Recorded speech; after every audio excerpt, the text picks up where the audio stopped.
Hello everyone, welcome to क्यारा success short. क्यारा success short में आप सभी का बहुत बहुत स्वागत है। जैसा कि मैंने आपको परसेंटेज में जो है कल 10 क्वेश्चन कराए थे और 10 क्वेश्चन का जो टाइप्स थे वो अलग थे। तो कोशिश ये की जा रही है यहाँ पे कि आपको जो भी क्वेश्चंस कराए गए सभी के टाइप अलग अलग हों ताकि आप ज़्यादा से ज़्यादा टाइप की क्वेश्चन कर सकें यहाँ पे।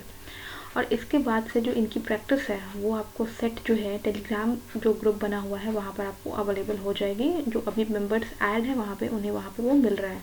ठीक है, तो टेलीग्राम ग्रुप में जुड़ने का लिंक आपको डिस्क्रिप्शन बॉक्स में मिल जाएगा, वहाँ पे आप जो है ज्वाइन हो जाएं और वहाँ पे जो क्वेश्चंस भेजे जाते हैं फिर उनका सोल्यूशन भी यहाँ पे बता दिया जाता है। ठीक है, बाकी अगर कुछ और आप जानना चाहते हैं तो आप मेरी इंस्टा आई डी क्यारा सक्सेस शॉर्ट पर मुझे DM भी कर सकते हैं।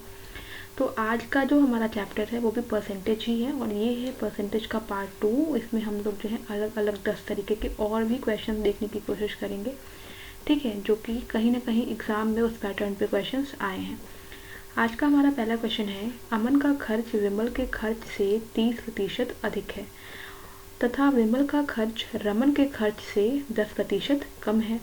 यदि तीनों के खर्च का जो योग है यानी सम है वो है 6447, तो अमन का खर्च कितना होगा।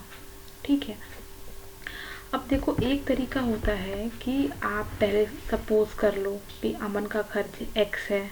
ठीक है, तो फिर अमन का या तो फिर जो इसमें देखो, अच्छा अमन का खर्च देखो विमल के खर्च से 30% अधिक है और विमल का रमन से, तो यानी रमन का खर्च अगर हमें पता चल जाएगा तो बाकी दोनों हम निकाल लेंगे। तो एक तरीका ये होगा कि आप ये सपोज कर लो कि रमन का खर्च जो है वो x है, तो विमल का क्या हो जाएगा, x से 10% कम। अमन का कितना हो जाएगा, विमल का जो प्रतिशत आएगा उससे 30% अधिक। लेकिन ये चीज़ बहुत लंबी हो जाएगी, हम करेंगे इसको एक शॉर्ट तरीके से। सिंपली हमारे पास 3 लोग हैं, कौन कौन है, अमन है, अच्छा देखो 4 ऑप्शन भी दिए हुए हैं, ऑप्शन आप देख लेना, अमन है, रमन है और विमल है। ठीक है, अब देखो रमन के खर्च से विमल का खर्च 10% कम है, यानी हमें अगर रमन का खर्च पता हो तो हम बाकी सबका निकाल सकते हैं। तो हम सपोज करेंगे कि रमन का जो खर्च है वो 100 रुपये, सिंपली। ठीक है, 100, ठीक है 100 में लेंगे हम, क्योंकि सपोज कर रहे हैं तो हम 100 में लेंगे। तो विमल का खर्च कितना हो जाएगा, इससे 10% कम, तो 100 का जब 10% कम करेंगे तो विमल का खर्च कितना हो जाएगा, 10 कम कर लो, 90। अब अमन की बारी आई, अमन का खर्च कह रहा है कि विमल के खर्च से 30% अधिक है। विमल का खर्च 90 है, इसका 30% अधिक, यानी 90 से कितना अधिक, 30%। तो 30% में अधिक है ना। जैसे अगर इसमें हम लोग 10 कम किए तो इसमें हमें 30 ऐड करके अधिक करना पड़ेगा, यानी 130/100। कितना हो गया ये आपका, ये हो गया 9 त्रिक 27, यानी कि 111। ये हमारा चीज निकल गया है, ये खर्च निकल गया। अभी आपसे कह रहा है कि यदि तीनों के खर्च का योग जो है इतना है, तो ये तो आपका रेशियो में निकला है खर्च। ठीक है, तो हमें अगर यहाँ से x की वैल्यू फाइंड करनी है तो हम क्या करते हैं, इसको यहाँ से क्योंकि रेशियो में है तो हम x ले लेंगे और इनका सम दिया हुआ है 6447। अब इसे आप ऐड कर लो तो ये कितना हो जाएगा आपका, ये हो जाएगा आपका यहाँ से देखो ये आपका है 7 और ये देखो ये आपका 0 और यहाँ से 9 और एक 10। ठीक है, तो यहाँ से 10 हुआ तो ये आपका 0 आया और 1 1 2 और एक 1 3, 307। x is equal to 6447।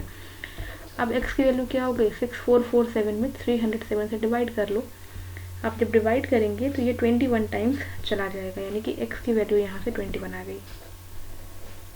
Ratio में जो x है इसकी वैल्यू 21 आ गई। अब आपको निकालना क्या है, निकालना सिंपली आपको अमन का खर्च है। अमन का खर्च कितना है, यहाँ से देखो 117x, यही ना भाई, ये तो रेशियो में था, x हमने इसमें लिया हुआ है 117x। तो यहाँ पे हमें निकालना था अमन का खर्च, तो ये हो जाएगा 117x, यानी कि 117 गुणे x की वैल्यू 21 आई है। तो ये आपका चूंकि खर्च है तो रुपए में आएगा, मल्टीप्लाई कर लीजिएगा, ये होगा 2457, 2457 रुपये जो होगा अमन का खर्च होगा। तो एक तरीका है ये निकालने का, इसी तरीके से निकालें तो ज़्यादा इजी पड़ेगा, ना कि पूरे को परसेंटेज में चेंज करके और सारी चीज़ें करके। ठीक है, चलिए देखते हैं नेक्स्ट क्वेश्चन आज का। अगला क्वेश्चन जो है, एक पेड़ की ऊंचाई में प्रति वर्ष उसकी ऊंचाई का 1/8 वृद्धि होती है। ठीक है, यदि अब इस पेड़ की ऊंचाई 8 मीटर हो तो 5/2 वर्ष में, यानी कि 2.5 वर्ष समझ लो, इसकी ऊंचाई में कितनी वृद्धि होगी। तो इस तरह के क्वेश्चन को देखो बहुत ज़्यादा शॉर्ट ट्रिक से करने की कोशिश नहीं करेंगे हम लोग। ठीक है, एक तरीके से देखो, क्योंकि कह रहा है प्रति वर्ष जो है उसकी ऊंचाई में जो वृद्धि हो रही है वो 1/8 हो रहा है। ठीक है, प्रति वर्ष जो ऊंचाई में वृद्धि हो रही है, तो वृद्धि जो हो रही है वो कितनी हो रही है, 1/8 हो रही है। तो ये हम लोग निकालेंगे तुरंत यहाँ पे कि वृद्धि की दर कितनी है। ठीक है, प्रति वर्ष, तो ये निकाल लेते हैं, प्रति वर्ष ऊंचाई में वृद्धि दर। तो ये कितना हो गया, आपका रेट निकाल रहे हैं तो कितना हो गया, 1/8 मल्टीप्लाई बाई 100। चूँकि रेट है परसेंटेज में निकालेंगे तो कितना हो गया ये आपका 25/2%।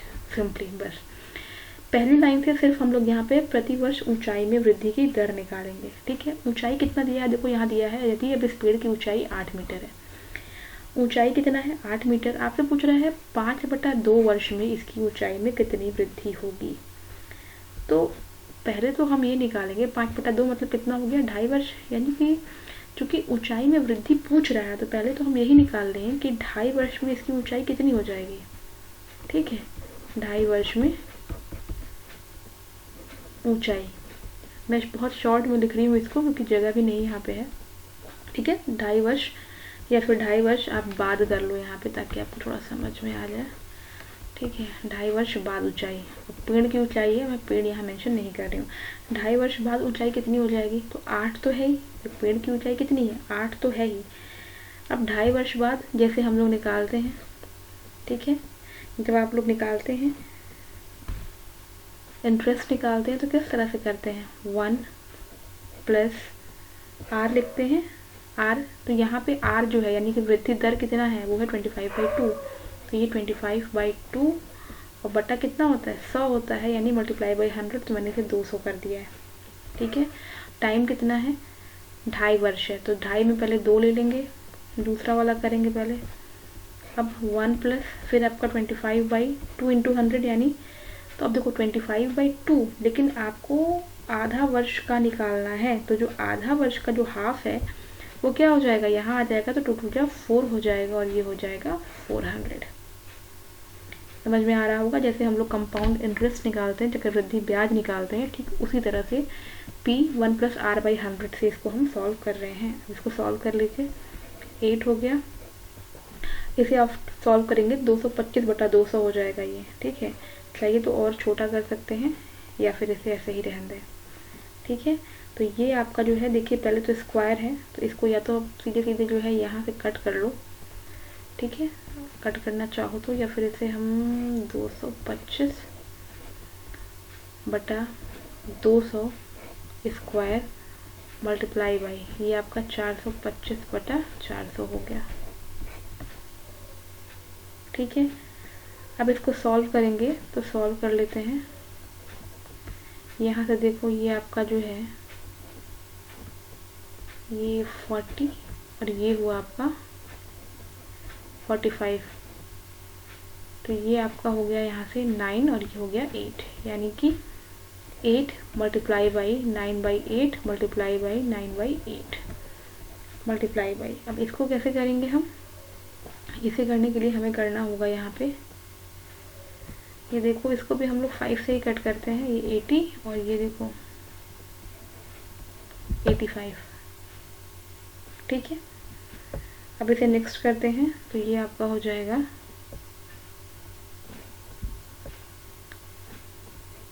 17/16, यानी कि यहाँ पे 17/16 हो गया। अब ये 8 और ये 8 यहाँ से कट जाएगा और कुछ भी यहाँ पे कटने वाला नहीं है।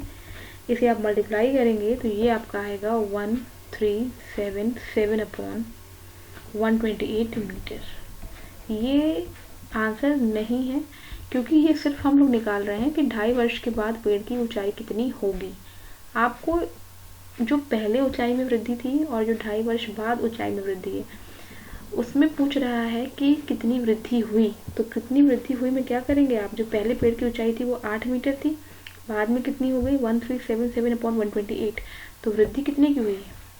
वृद्धि निकालने के लिए हम उसमें से माइनस करेंगे। ठीक है, वृद्धि के लिए हम क्या करेंगे, देखो 1377 पे जो बड़ा है उसी में से माइनस करेंगे ना। तो इसमें से हम 8 को माइनस कर देंगे। आप इसको खुद से माइनस कर लें, बिल्कुल जगह नहीं है यहाँ पे। तो यहाँ पर देखो इसको सॉल्व करने पे आएगा 353/128 और इसको आप सॉल्व करेंगे तो ये आएगा 2.76 मीटर।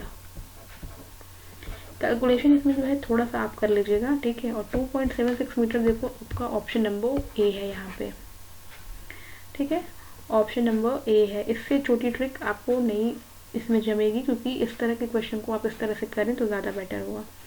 2.76 मीटर इसका आंसर होगा। चलिए देखते हैं next question, third. Next question देखिए, काफ़ी इंटरेस्टिंग क्वेश्चन है और इस तरह के क्वेश्चन काफ़ी पूछे भी जाते हैं। दो उम्मीदवारों के बीच एक चुनाव में एक उम्मीदवार को कुल वैध मतों के 55% मत मिले, ठीक है। यदि कुल मत 15,200 हों तथा 15% मत अवैध घोषित कर दिए गए हों तो दूसरे उम्मीदवार को कितने मत मिले। क्लियर? ऑप्शन दे रखा है आपको, 4 दिख रहा होगा। तो इस तरह का क्वेश्चन देखो जब भी करना हो तो पहले तो देखो आपसे कह रहा है पहली लाइन, देखो मैथ्स का क्वेश्चन जब भी करो ना तो स्टेटमेंट वाइज हमें चलना चाहिए। देखो पहली लाइन में ही कह रहा है कि एक उम्मीदवार को कुल वैध मतों के 55% मत मिले, ठीक है। ये वैध मत कह रहा है, एक बार एक मिनट यहाँ इंक चेंज करूँ, हाँ देखो ये वैध मत कह रहा है। और नेक्स्ट देखो कह रहा है 15% मत अवैध है, ठीक है ना, अवैध घोषित कर दिए गए, यानी कि जो टोटल वोट है उसका 15% अवैध है, ठीक है। तो अवैध मत कितने हैं पहले हम यही निकाल लेंगे, ठीक है। क्यों पहले हम निकालेंगे? क्योंकि हमें निकालना है कि दूसरे उम्मीदवार को कितने वैध मत मिले। तो पहले अवैध निकाल करके किनारे करें। अवैध मत कितने हो गए, टोटल कितना है 15,200 और इसका 15% जो है वो अवैध है, यानी कि इस तरह से आप सॉल्व करिएगा तो ये आपका कुछ आ जाएगा 2280, यानी कि जो अवैध मत है वो 2280 हैं। तो वैध मत कितने हो गए, वैध मत कितने हो गए निकाल लो, 15,200 जो टोटल मत हैं उसमें से जो अवैध मत हैं उसको माइनस कर लीजिए। तो ये आपका हो जाएगा, ठीक है, 12,920, यानी कि 12,920 जो मत पड़े वो आपके वैध मत थे। अब कह रहा है कि जो एक उम्मीदवार है उसको वैध मतों का 55% मिला, ठीक है। चलिए अब देखिए कितना आसान हो गया, जैसे जैसे क्वेश्चन में कह रहा है वैसे करेंगे। एक उम्मीदवार को मिला, कितना मिला, वैध मतों का 55%। तो वैध मत कितना है 12920, इसका 55%। क्लियर है? सॉल्व करते जाइएगा, 0 0 कट गया और ये देखो 5 2 10 और ये 11 हो गया। और फिर ये कटेगा, देखो 2 6 12, 2 4 8, 2 6 12, 646 इंटू 11, तो ये आएगा 7106। अभी भी आपको ये एक उम्मीदवार को मिला मत है, आपको क्या फाइंड करना है कि दूसरे उम्मीदवार को कितना वैध मत मिला, ठीक है। मेरे पहले का पता हो गया आपको। तो दूसरे उम्मीदवार को मिला वैध मत, ठीक है। एक का पता चल चुका है, टोटल मालूम है, माइनस कर दीजिए। टोटल वैध मत कितने हैं 12920। पहले वाले को कितना मिला 7106, तो दूसरे को कितना मिल जाएगा, माइनस कर लीजिए 5814। ऑप्शन देखिए, पहला है 7106। अब देखो बहुत सारे लोग क्या करेंगे, पहला ऑप्शन ही मार देंगे। यहाँ पे 7106 आया है, बस तुरंत बिना देख के समझे इसको लगा देंगे, लेकिन ये गलत होगा। सेकंड है 6840, थर्ड है 8360 और फोर्थ आपका है 5814, यानी कि यही आपका करेक्ट आंसर है, 5814 मत। चलिए देखते हैं next question, fourth. Next question देखो यहाँ दिया है, एक नगर की जनसंख्या आपका 48,600 है। यदि पहले वर्ष में इसमें 25% का वृद्धि हो रहा है और दूसरे वर्ष में 8% की कमी हो रही है, 2 वर्ष के अंत में इस नगर की जनसंख्या कितनी होगी। इस तरह का क्वेश्चन मैंने आपको कल भी एक कराया है, ठीक है। बहुत सिंपल होता है, जैसे मैंने आपको बताया था कंपाउंड इंटरेस्ट में हम लोग सारे फॉर्मूले लगाते हैं ना, ठीक है, P1 + R/100, ठीक उसी तरह से। देखो इसमें करना क्या है कि एक में वृद्धि हो रही है यानी एक प्लस होगा और एक में कमी हो रही है तो एक माइनस होगा, सिंपली। तो कुछ नहीं करना है, 48600, 1 + R/100 होता है ना, 1 + कितना है 25%, क्यों प्लस, क्यों, क्योंकि वृद्धि हो रही है 25/100। दूसरा क्या हो रहा है, कमी हो रही है 1 माइनस 8/100, कमी हो रही है तो माइनस लिया है, ठीक है। चलिए 2 वर्ष कहा है इसीलिए ये दोनों लिया है, 3 कहता तो एक और होता है यहाँ पे, ठीक है। चलो अब इसको सॉल्व कर लो, जो आ जाएगा वही आंसर होगा। ये आपका 125/100 हुआ, और यहाँ से आप करोगे तो ये 92/100 हो जाएगा। चलिए इसको देखो, 0 0 कटा, और ये आपका हो जाएगा 25, 4 टाइम्स जाएगा और ये 5 टाइम्स जाएगा, ठीक है। और यहाँ से ये 4 2 जा 8 और 4 3 जा 12। अब देख लो सारी वैल्यूज ऊपर वाली ही हैं, 486 मल्टीप्लाई बाई 5 इंटू 23। अब देखो अगर हमें डायरेक्टली चेक करना है तो देखो सब में लास्ट में 0 ही है ना, ये देखो सारे ऑप्शन में 0 ही है। और आप इसको चेक कर लो तो 6 5 जा 30, 0 और 3 जा 0, यानी लास्ट में 0 आ रहा है। तो इस तरह से आप इसे जज नहीं कर पाओगे, आप इसे मल्टीप्लाई कर लेना, मल्टीप्लाई करोगे तो जो आंसर आएगा वो आएगा 55890। और ये जो आपका ऑप्शन है वो आपका ऑप्शन नंबर बी है, यहाँ से 55890, ठीक है। तो यहाँ से ऑप्शन नंबर बी जो है इसका करेक्ट आंसर होगा। देख लेते हैं नेक्स्ट वाला, 5th। नेक्स्ट क्वेश्चन देखिए, बहुत ही ईजी है। 35% का 10% किस भिन्न के तुल्य होगा? क्योंकि परसेंट लिखा हुआ है मतलब क्या होता है, पर का 100। तो 35% यानी 35/100 का मतलब गुणा 10% यानी 10/100। बस इसको सॉल्व करना है। 0 0 यहाँ से कट गया, और ये देखो 5 7 जा 35 और 5 2 जा 10, यानी कि 7/200 ये भिन्न है। और देखो ये कौन सा आपका ऑप्शन नंबर बी यहाँ से एकदम करेक्ट हो जाएगा, ठीक है। देखते हैं next question number 6। Next question देखिए, लिखा हुआ है एक परीक्षा में 70% बच्चे जो हैं वो इंग्लिश में और 65% जो हैं वो मैथ्स में क्वालिफाई करते हैं, उत्तीर्ण होते हैं। अगर 27% विद्यार्थी दोनों विषयों में अनुत्तीर्ण हों तथा 248 विद्यार्थी जो हैं वो दोनों विषय में उत्तीर्ण हों तो कुल कितने विद्यार्थी थे बताना है, ठीक है। तो सबसे पहले तो हम देख लेंगे, क्योंकि विद्यार्थियों की बात कर रहा है यहाँ पे, ठीक है। और चूंकि परसेंटेज की बात कर रहा है तो इस तरह के क्वेश्चंस को या तो फिर वेन डायग्राम से लगाते हैं, फिगर बना करके सर्कल वाला, और या तो एक नॉर्मल तरीका है वैसे। तो देखो चूंकि 70% क्या है इंग्लिश में है ना, उत्तीर्ण हो रहे हैं, तो यहाँ पे देखो मैं जो सब्जेक्ट्स हैं वो मैं इंग्लिश में लिख दे रही हूँ, इंग्लिश में, ठीक है। कितने पास हो रहे हैं इंग्लिश में, पास कितने हो रहे हैं भाई, 70% है ना। तो फेल कितने हो जाएंगे, पास नहीं करो, पास तो पता ही है आपको। इंग्लिश में 70% पास हो गया, तो इंग्लिश में फेल कितने हुए भाई, 100 - 70 कर लो, 30, सिंपल है। वैसे ही मैथ्स में कितने फेल हुए है ना, मैथ्स में कितने फेल हो गए भाई, 100 - 65 यानी कि कितना हुआ आपका 35। मैथ्स में 35 फेल हो गया, इंग्लिश में 30 फेल हो गया, क्लियर। अब कह रहा है कि दोनों में जो बच्चे अनुत्तीर्ण यानी फेल हुए हैं वो कितने हैं, 27% है, ठीक है। दोनों में फेल जो है वो कितने हैं, 27% है, यानी कि हम 100 में निकाले तो 27 है। 27 बच्चे जो हैं वो दोनों सब्जेक्ट में फेल हो गए। अब अगर हम सिर्फ इंग्लिश में जो बच्चा फेल हुआ है, ठीक है, केवल इंग्लिश में फेल, तो केवल इंग्लिश में फेल कितने बच्चे हो रहे हैं भाई, इंग्लिश में जो बच्चे फेल हैं उनकी संख्या कितनी है, 30 है। दोनों में फेल कितने हैं, 27 है, तो केवल इंग्लिश में फेल कितना हुआ, 3। और अगर हम बात करें केवल मैथ में फेल, देखिए समझिएगा किस तरह से क्वेश्चन को किया जा रहा है। केवल मैथ में फेल, तो मैथ में फेल कितने हैं, 35। दोनों में फेल कितने हैं, 27। तो केवल मैथ में कितने फेल हो गए, 8। ये क्लियर है।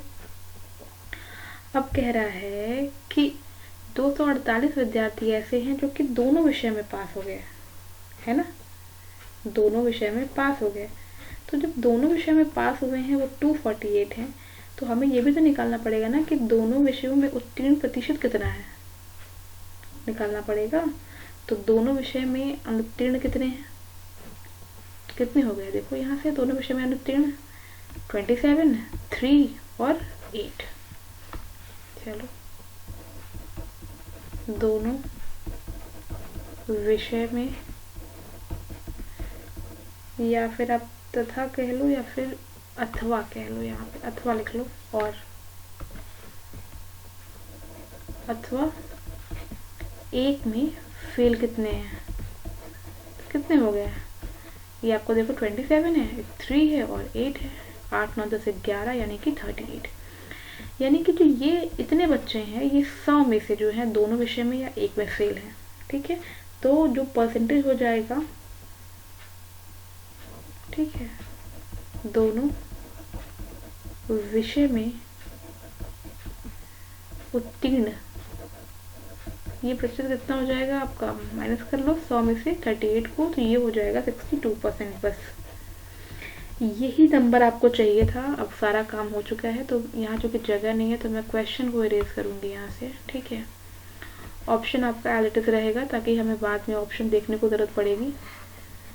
क्वेश्चन हम हटा रहे हैं, आपको कुल बताना है विद्यार्थी कितने हैं, तो इसके बाद से हम लोग यहाँ करेंगे।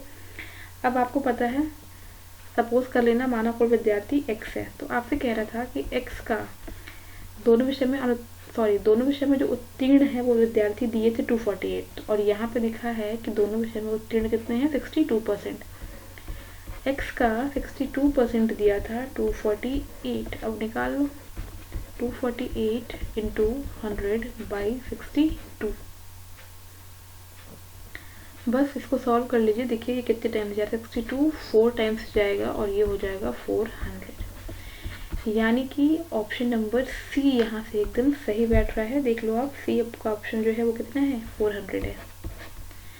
तो यानी यहाँ पे कितने बच्चे हैं, कुल विद्यार्थी कितने हैं, वो हैं 400। चलिए देखते हैं next question number 6। Next question देखिए, कुछ आपको इस तरह से कह रहा है कि चीनी के भाव में 10% की कमी हो जाने पर 140 रुपये में 500 ग्राम अधिक चीनी खरीदी जा सकती है। चीनी का प्रारंभिक भाव बताना है और नया भाव बताना है। तो इसको हम लोग एक ट्रिक से सॉल्व करेंगे ताकि ये थोड़ा जल्दी हो जाए। तो देखिए आपको 4 ऑप्शन दे रखे हैं।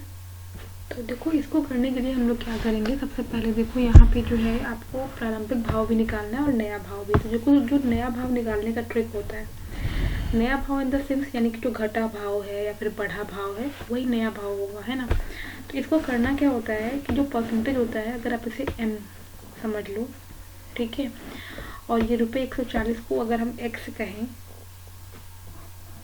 और जितना बढ़ रहा है किलोग्राम में, ठीक है ना, ग्राम में नहीं किलोग्राम में, इसे हम y कहें। क्योंकि ये ग्राम में है तो इसे हमें चेंज करना पड़ेगा। तो जो फॉर्मूला होता है, ठीक है, वो होता है m/100 इंटू x/y। अब इससे क्या होगा, घटा हुआ या फिर बढ़ा हुआ ये दाम निकलेगा। m कितना है 10/100 मल्टीप्लाई बाई x/y। x कितना है 140 और y कितना है 500 ग्राम है। इसे चेंज कर लो 1000 में, यानी कि 1 किलोग्राम में। तो ये 500/1000 हो गया। अब आप इसको सॉल्व कर लीजिए, 0 0 कट गया और ये हो गया 14 इंटू 1000/500, ठीक है, और 5 2 10 यानी कि 28 किलोग्राम। ये निकला आपका घटा हुआ या फिर नया भाव, समझ लो, है ना। पूछ रहा है आपसे, देखो कि चीनी का प्रारंभिक भाव तथा नया भाव ज्ञात करिए। तो नया भाव आ गया 28 किलोग्राम। अब आप देखो बिना देखे ही, यानी कि प्रारंभिक भाव निकाले बिना भी आप इसको आंसर टिक कर सकते हो, क्योंकि ऑप्शन नंबर ए में ही खाली 28 किलोग्राम दिया हुआ है। यानी कि आपको पहला वाला भाव निकालने की ज़रूरत नहीं पड़ेगी। इस तरह का क्वेश्चन अगर बाय लक आपके एग्जाम में पूछ दिया गया, ठीक। नॉर्मल तरीके से अगर करोगे तो सिंपली कैसे निकालोगे, तो पहले मानना पड़ेगा ना आपको कि चीनी का प्रारंभिक भाव कितना है, ठीक है। तो प्रारंभिक भाव अगर आप मान लिए कि प्रारंभिक भाव अगर x रुपये है, ठीक है, तो 140 रुपये में कितनी चीनी मिल जाएगी, 140/x मिलेगी, ठीक। तो जो नया वाला भाव हो जाएगा, यानी कि नया रेट होगा, वो कितना हो जाएगा उस टाइम पे, वो आपका हो जाएगा x मल्टीप्लाई बाई 90/100 पर किलोग्राम का रेट है ये, तो 9/10x, ठीक है। तो अब आपसे पूछ रहा है कि नया भाव कितना होगा, तो कितना हो जाएगा, ये हो जाएगा आपका 9x is equal to 2 into 140। अब आप सोच रहे होंगे ये कैसे आ गया, है ना, 2 इंटू 140 कैसे आ गया। तो देखो 140 रुपये में चीनी की मात्रा कितनी हो जाएगी। अगर हम चीनी की मात्रा निकालना चाहें 140 में तो कितनी आएगी, 140 बटा 9x/10 यही होगा ना। और जब 10 ऊपर जाएगा तो ये हो जाएगा 1400 बटा 9x, ये वैल्यू। ठीक है, अगर इसमें से हम 140/x को माइनस कर दें तो कितना आएगा, 1/2 यहाँ पे। क्यों, क्योंकि इतना करने पर हमें 500 ग्राम चीनी अधिक मिल रहा है। तो 500 ग्राम को जब आप चेंज करेंगे 1 किलोग्राम में तो 500 बटा 1000 होगा और उसे लिखेंगे 1/2। ठीक है ना। और जब इसको आप सॉल्व करेंगे तो आएगा 31.11 किलोग्राम, ये आपको मिल जाएगा यहाँ से आंसर। ठीक है, क्योंकि क्वेश्चन का मेन यहाँ मुझे बताना था कि नया भाव हम लोग कैसे निकालेंगे ट्रिक से, तो ये वाली ट्रिक आपको पता होनी चाहिए। इस ट्रिक से आप इस क्वेश्चन का आंसर बहुत ही इजीली तरीके से निकाल सकते हैं। चलिए देखते हैं next question number 8। Next question देखिए, आपको दिया हुआ है कि पंखे के मूल्य में 25% की कमी होने से इसकी बिक्री में 40% बिक्री जो है 40% बढ़ जाती है, तो किसी दुकानदार की आय पर यानी कि इसकी प्रतिशत प्रभाव पर क्या पड़ेगा। ठीक है ना, किसी दुकान की आय पर क्या जो है प्रतिशत प्रभाव पड़ेगा। ऑप्शन देखो 4 दिया हुआ है।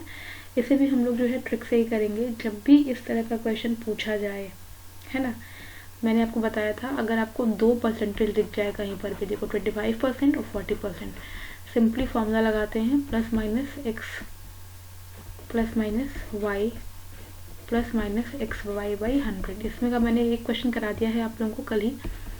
एक्स क्या हो रहा है, कमी हो रही है, तो माइनस के साथ जाएगा 25 प्लस 40%, क्योंकि बढ़ रहा है इसलिए 40 लगाएंगे। अब देखो यहाँ प्लस माइनस दोनों है। ठीक है, एक्स आपका माइनस में है और वाई प्लस में है, तो प्लस माइनस क्या होता है, माइनस होता है 25 इंटू 40/100। 25 4 जा 100 और ये 4 10 जा 40।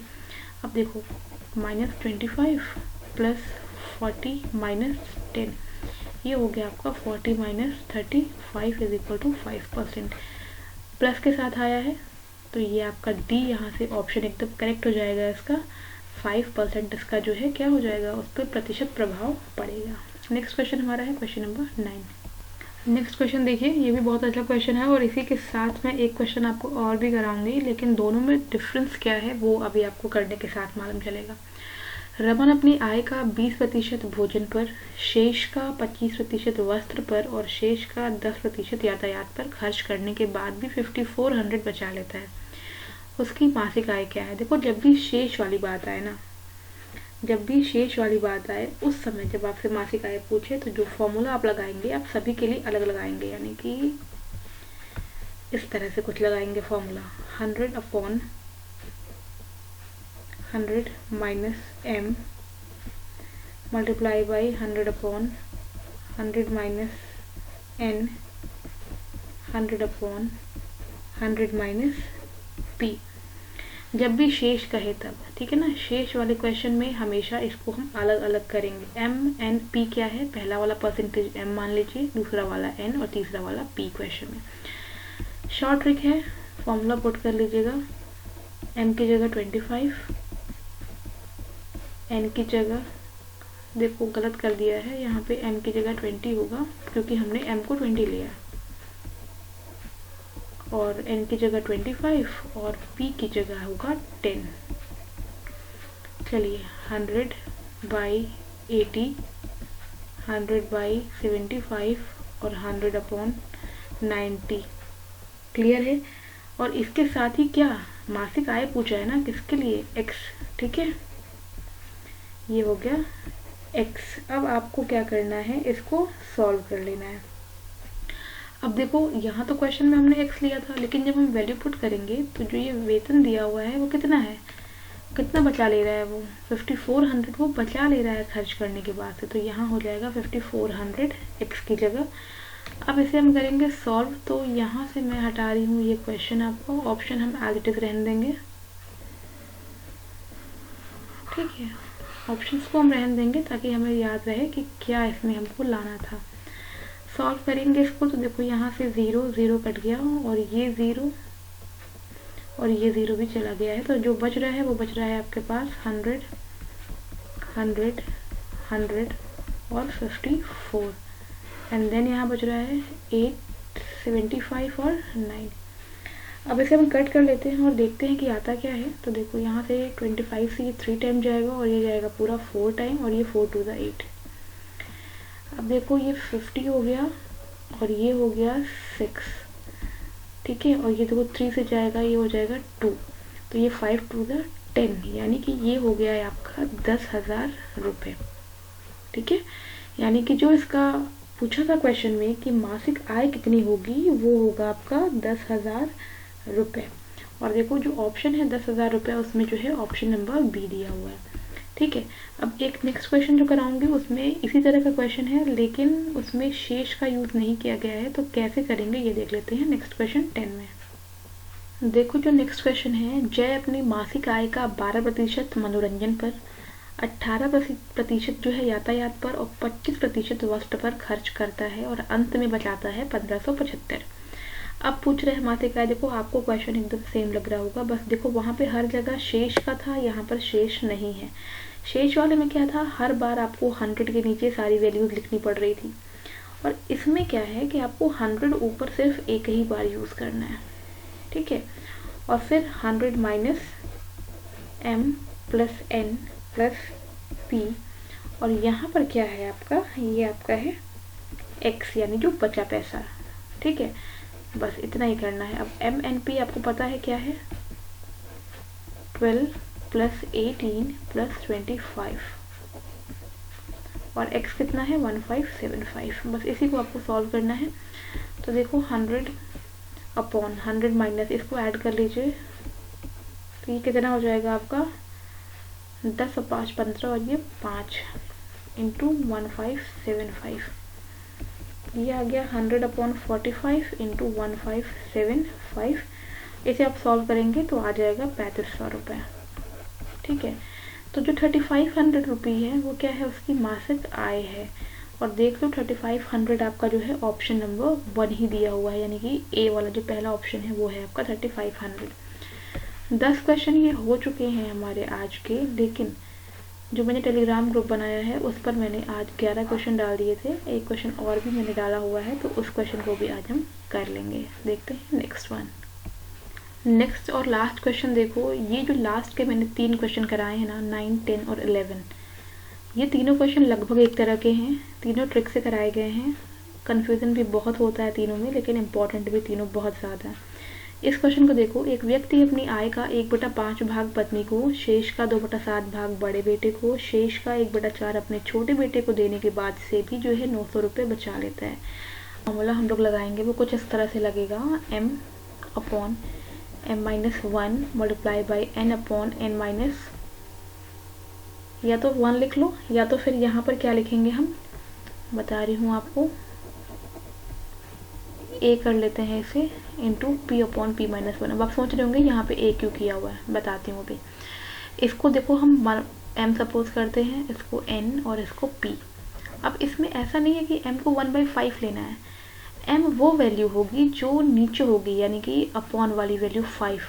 n क्या होगा यहाँ पे 2/7 नहीं होगा, 7 होगा, और p क्या होगा 1/4 का 4 होगा, और x क्या है आपको पता है 900, तो m क्या हो गया 5 अपॉन 5 माइनस 1 क्यों, क्योंकि यहाँ पे 1/5 है, इंटू यहाँ a क्यों लिखा है, क्योंकि देखो यहाँ पे जो वहाँ ऊपर 1 था यहाँ पे 2 है, तो जब 2 है तो हम इसको 2 लेंगे, यानी कि n की जगह क्या हो गया हमारा 7 अपॉन 7 माइनस 2, और p की जगह क्या है आपका 4 अपॉन 4 माइनस 1। बस x की जगह आप लिख लो 900 और सॉल्व कर लो। ये हो गया 5/4, यहाँ जगह नहीं है मैं इसे ऊपर कर देती हूँ। ये हो गया आपका 5/4 मल्टीप्लाई बाई 7/5, और ये हो गया 4/3 इंटू 900, और ये देखो ये गया आपका 300, और ये गया आपका 60, और ये 4 से 4 गया, तो ये आया आपका 35 इंटू 60, तो ये 6 5 30, और ये 21, यानी कि जो 2100 है ये होगा आपका आय उसकी, ठीक है, यानी कि सी वाला ऑप्शन जो है इसका एकदम करेक्ट आंसर है, आप देख सकते हैं। तो ये आज के 11 क्वेश्चन ये मैंने टेलीग्राम ग्रुप पर डाल दिए थे, आपको वहाँ पे पहले करना था, उसके बाद से ये उसका पूरा एक होल सोल्यूशन है, आप इसे कर सकते हैं, देख सकते हैं। तो चलिए मिलते हैं नेक्स्ट वीडियो में, टेक केयर, बाय बाय।